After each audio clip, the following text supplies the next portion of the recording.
வணக்கம், நான் உங்கள் அம்மா சமையல் மீனாட்சி.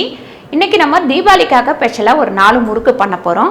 கருவேப்பிலை முறுக்கு, கொத்தமல்லி முறுக்கு, காரம் முறுக்கு, ரிங் முறுக்கு 4மே பண்ண போகிறோம். நம்ம ஆல்ரெடி நம்ம சேனலில் நிறைய முறுக்கு ஐட்டம்ஸ், அப்புறம் சிகர ஐட்டம், அதுக்கப்புறம் ஸ்வீட்டு, இந்த மாதிரி நிறைய போட்டிருக்கேன். அதோட லிங்க் எல்லாமே நான் கீழே கொடுக்குறேன், நீங்கள் போய் பாருங்கள்.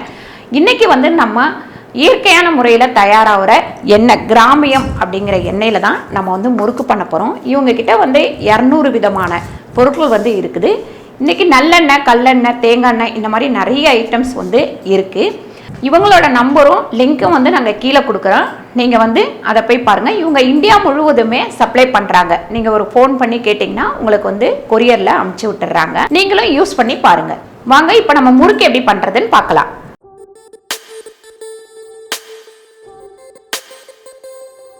இப்போ நம்ம ஃபஸ்ட்டு கருவேப்பிலை முறுக்கு பண்ண போகிறோம். கருவேப்பிலை ஒரு கைப்பிடி அளவு, அதாவது நான் ஒரு 125 கிராம் மாவில் தான் பண்ண போகிறேன். அதனால் ஒரு கைப்பிடி போதும். பாருங்கள், 1 ஸ்பூன் பட்டர் போட்டிருக்கேன். இப்போ நான் 100 கிராம் 200 கிராம் அப்படின்னாக்கா, ஒரு 200 கிராம் போடுறீங்க அப்படின்னாக்கா, நீங்கள் வெயிட் போட முடியாது அப்படின்னா ஒரு 2 கைப்பிடி அளவு கருவேப்பிலை சேர்த்துக்கோங்க. இப்போ இதை நம்ம கொஞ்சமாக தண்ணி விட்டு அரைச்சிக்கலாம். பாருங்கள், நம்ம கருவேப்பிலை முறுக்கு செய்யறதுக்கு என்ன மாவு தேவைப்படுது அப்படின்னா, நம்ம பச்சரிசி மாவுலேயும் செய்யலாம், இட்லி அரிசி மாவுலேயும் செய்யலாம். நம்ம இட்லி அரிசியில் முறுக்கு பண்ணுறதா இருந்தால் ரொம்ப சூப்பராக வரும். ஆனால் அதை என்ன பண்ணணும்னா, நல்லா கழுவி காய வச்சிடணும். நல்லா காய வச்சு நல்லா பொடிச்சிட்டு வந்துடணும். மிஷினில் கொடுத்து அரைச்சிட்டு வந்துடணும். மிக்சியில் அரைக்கிறதுனால நீங்கள் மிக்சியில் அரைச்சி நல்லா ஜலிச்சு எடுத்துக்கலாம். இப்போ நீங்கள் ஃபாரினில் இருக்கீங்க, அங்கே மிஷின் கிடையாது அப்படின்னா, நீங்கள் மிக்சியில் போட்டு நல்லா பொடிச்சு ஜலிச்சு எடுத்துக்கலாம். இப்போ நான் 200 கிராம் இட்லி அரிசி மாவு எடுத்திருக்கேன். அதுக்கு பார்த்தீங்கன்னா ஒரு கைப்பிடி அளவு கருவேப்பிலை போட்டிருக்கேன். இந்த ஒரு கைப்பிடி அளவுக்கு 1 ஸ்பூன் பட்டர் போட்டிருக்கேன். பாருங்கள், இந்த மாதிரி ஒரு கப்பில் கூட நீங்கள் அளந்துக்கலாம். இந்த மாதிரி கப்பில் நீங்கள் அளந்து ஒரு 1/2 கப்பு தண்ணி விட்டுக்கலாம். பாருங்கள், ஒரு 1/2 ஸ்பூன் அளவுக்கு உப்பு போட்டுக்கலாம். 1/4 டீஸ்பூன் அளவுக்கு பெருங்காயப்பொடி. இப்போ இதை நம்ம நல்லா நைஸாக அரைச்சி எடுத்துக்கலாம். பாருங்கள், இப்போ கருவேப்பிலை, பட்டர் எல்லாமே போட்டு அரைச்சி எடுத்தாச்சு. இதை நம்ம கீழே வச்சுட்டு மாவு பிணைஞ்சிக்கலாம். பாருங்கள், 1 பவுல் அளவு இட்லி அரிசியை அரைச்சது, நல்லா கழுவி அரைச்சது. இப்போ சின்ன ஒரு பவுலில் கடலை மாவு. பாருங்கள், இதில் கொஞ்சமாக ஓமம் போட்டுக்கோங்க. இப்போ அரைச்சதை இதில் ஊற்றி நம்ம பிணைஞ்சிக்கலாம்.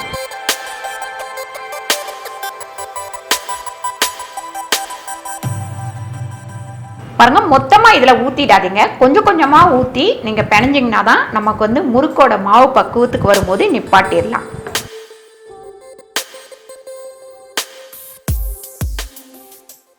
கொஞ்சம் பத்தலை அப்படின்னா கடைசியில் கொஞ்சம் தண்ணி விட்டு நம்ம கலந்து ஊற்றிக்கலாம். பாருங்கள், நல்லா பிணைஞ்சாச்சு. இந்த மாதிரி ரொம்ப தண்ணியெல்லாம் பிணைஞ்சிடக்கூடாது. இந்த அளவுக்கு நீங்கள் பிணைஞ்சிக்கங்க. அப்போ தான் புழியறதுக்கு நமக்கு நல்லா வரும். இப்போ கொஞ்சமாக லாஸ்ட்டில் நெய் கொஞ்சோண்டு கையில் தடவிட்டு பாருங்க, மாவு பிணைஞ்சாச்சு. இப்போ முறுக்கு சுட ஆரம்பிச்சிடலாம்.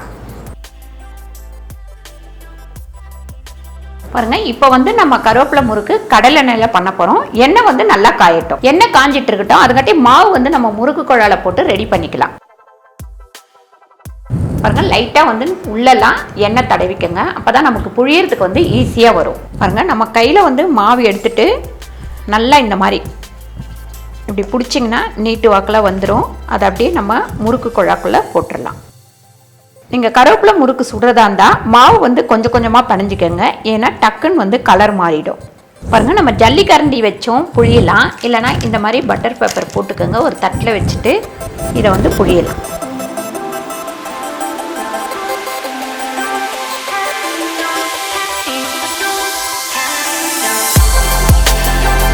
பாருங்கள், எண்ணெய் நல்லா காஞ்சிடுச்சு. இந்த முறுக்கை இப்படி கூட நீங்கள் கையில் எடுத்து அழகாக போட்டுக்கலாம்.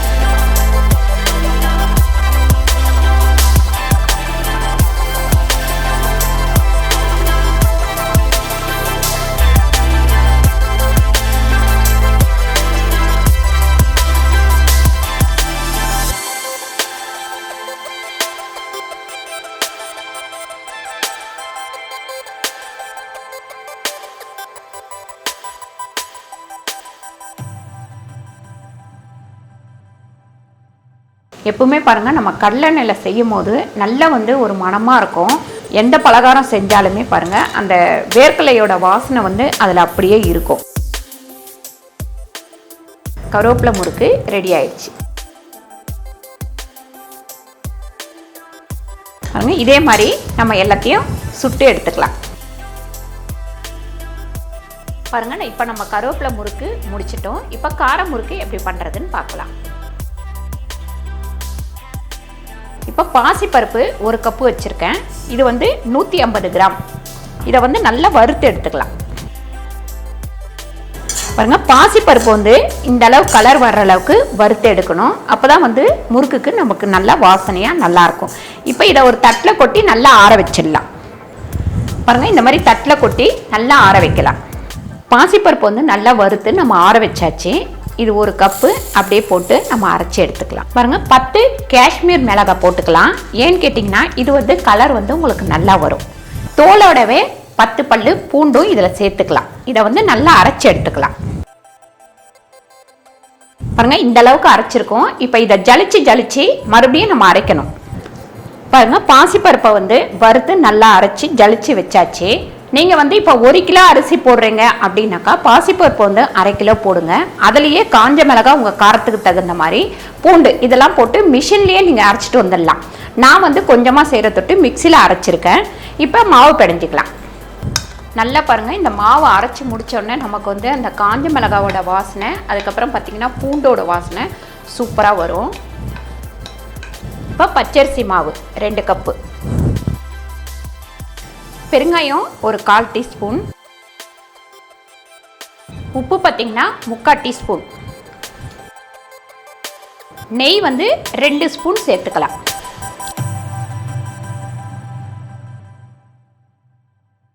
முதல்ல நம்ம நெய்யை போட்டு நல்லா பிணைஞ்சிடலாம். அதுக்கப்புறம் தண்ணி ஊற்றி பிணைஞ்சிக்கலாம். பாருங்கள் தண்ணி வந்து கொஞ்சம் கொஞ்சமாக ஊற்றி பிணைஞ்சிக்கோங்க. பாருங்கள் இதில் வந்து நம்ம எள்ளு இல்லைன்னா ஜீரகம் எது உங்களுக்கு இஷ்டமோ அதை சேர்த்துக்கலாம். நான் வந்து எள்ளு சேர்க்குறேன். ஒரு 2 ஸ்பூன் அளவுக்கு எள்ளு. எப்பயுமே முறுக்காவட்டம் அதிரசமாவட்டம் செய்யும் போது எள்ளு சேர்க்குறோம் அப்படின்னா முதல் வறுத்து எடுத்துக்கணும். நான் வந்து வறுத்த எள்ளு தான் சேர்த்துருக்கேன்.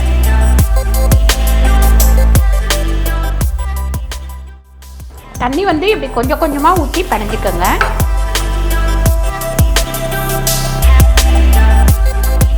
பாருங்கள் நிறைய பேர் நீங்கள் கேட்டிருப்பீங்க முறுக்கு வந்து சிலருக்கு சுற்றும் போது உடஞ்சி போகுது, இல்லாட்டி எண்ணெயில் போட்டால் உடஞ்சி போயிடுது அப்படின்னு சொல்லிட்டு சொல்லுவீங்க.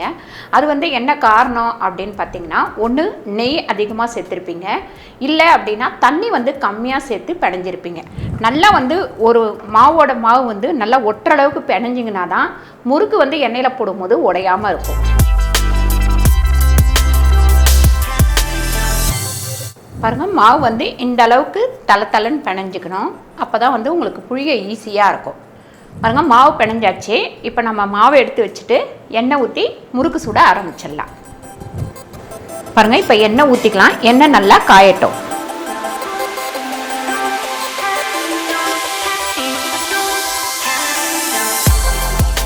இது பார்த்தீங்கன்னா நமக்கு வந்து கேக் பண்ணுறதுக்கு டிசைன் பண்ணுறது சரி, பட்டையாக ஒரு இது அச்சு இருந்தது, இதுலேயே நம்ம முறுக்க புழிஞ்சிடலாம் அப்படின்னு சொல்லிட்டு தான் இதை எடுத்திருக்கேன்.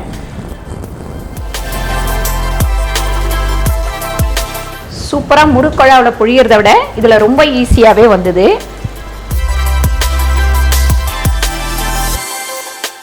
நம்ம எப்பவுமே பாசிப்பருப்பு உடச்சக்கல்ல இந்த மாதிரி ஏதாவது போட்டோம் அப்படின்னா முறுக்கு கொஞ்சம் நேரம் லேட் ஆகும் வேகிறதுக்கு. ஏன்னா உள்ளே வந்து நல்லா வேகிறதுக்கு கொஞ்சம் டைம் எடுக்கும். அதனால் பொறுமையாக வச்சு சுட்டு எடுங்க. பாருங்கள் சூப்பரான கார முறுக்கு ரெடி ஆயிடுச்சு. எடுத்து நம்ம தட்டில் வச்சிடலாம்.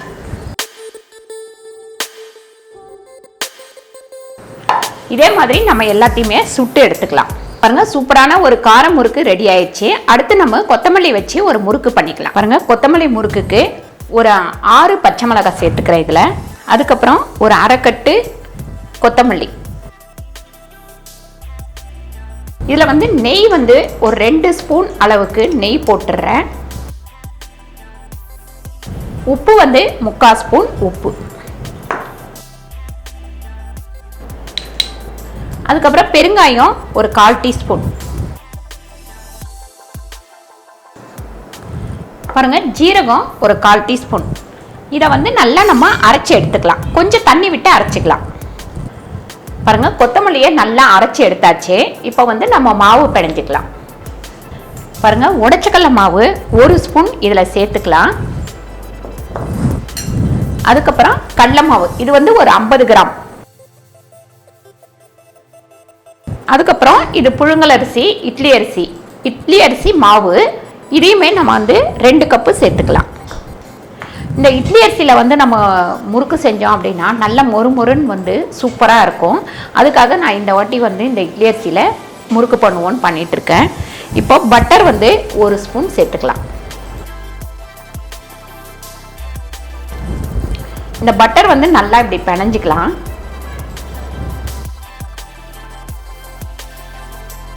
பாருங்க, இப்போ அரைச்ச கொத்தமல்லியை கொஞ்சம் கொஞ்சமாக ஊற்றி பிணைஞ்சிக்கலாம்.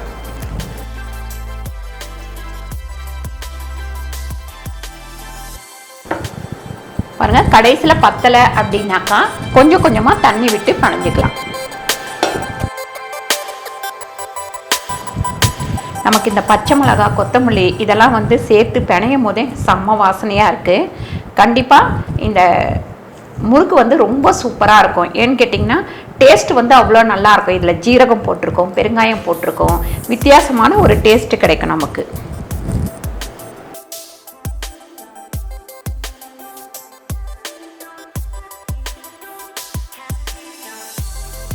பாருங்கள், இந்த மாவு பிணையத்துக்கு எனக்கு வந்து 1.25 டம்ளர் தண்ணி தேவைப்பட்டது. ஏன்னு கேட்டிங்கன்னா இது ஒரு 350 கிராம் கிட்டத்தட்ட இந்த மாவு.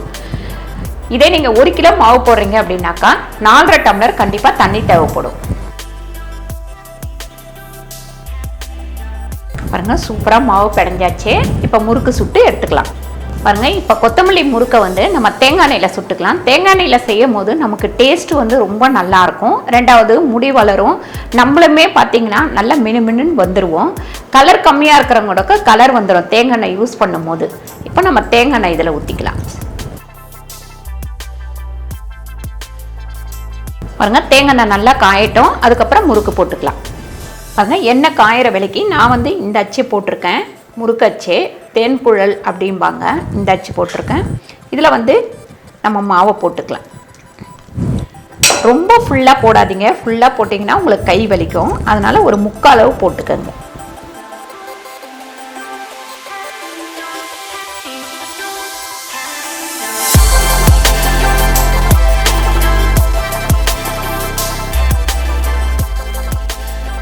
பாருங்க, இப்போ எண்ணெய் வந்து தேங்காய் எண்ணெய் வந்து நல்லா காஞ்சிடுச்சு. முறுக்கு வந்து இதில் போட்டுக்கலாம்.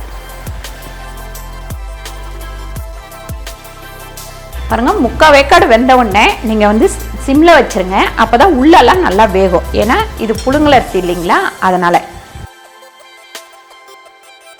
பாருங்க, சூப்பராக வெந்துருச்சு. இதை எடுத்துடலாம். பாருங்க, அருமையாக கொத்தமல்லி முறுக்கு ரெடி ஆயிடுச்சு. ஒன்று வந்து டேஸ்ட் பண்ணி பார்க்கலாம். நல்லா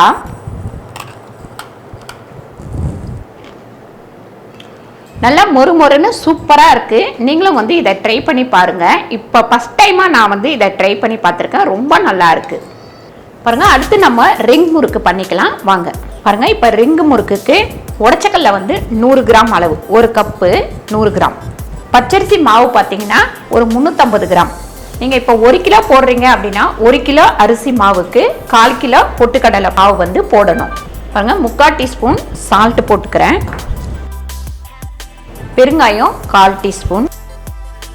பட்டர் பார்த்திங்கன்னா ஒரு 50 கிராம் அளவுக்கு. அதுக்கப்புறம் இதில் வந்து நம்ம ஜீரகம் சேர்த்துக்கலாம். பாருங்கள், நல்லா இந்த பட்டர் வந்து இதுவாகிற அளவுக்கு கலக்கிக்கலாம்.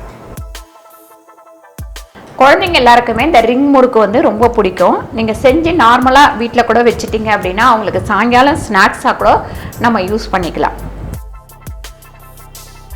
பாருங்க, இதில் கொஞ்சம் கொஞ்சமாக தண்ணி விட்டு நல்லா முறுக்கு மாவு பதத்துக்கு பிணைஞ்சிக்கலாம்.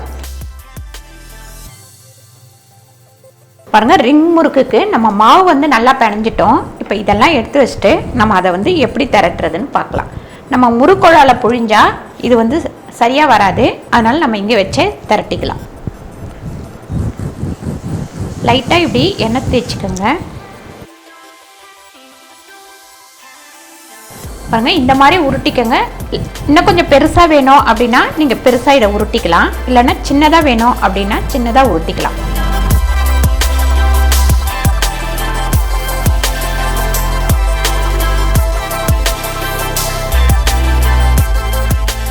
பாருங்க நம்ம வந்து இந்த ரிங்கு மாதிரி செஞ்சு வச்சுட்டோம். இப்போ தேங்காய் எண்ணெயில தான் இதையுமே நம்ம பொரிக்க போகிறோம். எண்ணெய் ஊற்றிருக்கேன், கொஞ்சம் நேரம் காயட்டும். தேங்காய் எண்ணெய் வந்து நல்லா காஞ்சிருச்சு. இப்போ இதை பொரிச்சு எடுத்துக்கலாம். பாருங்க நடுப்புற ஒரு கிண்டி விட்டுட்டு அடுத்து இலை இருந்தது அப்படின்னா போட்டுக்கிட்டே இருக்கலாம். நீங்கள் ஒரு கிண்டாமல் நீங்கள் போட்டுக்கிட்டே இருந்தீங்கன்னா ஒன்னோட ஒன்று ஒட்டிடும். பாருங்க ரிங் முறுக்கு ரெடி ஆயிடுச்சு, எடுத்துடலாம்.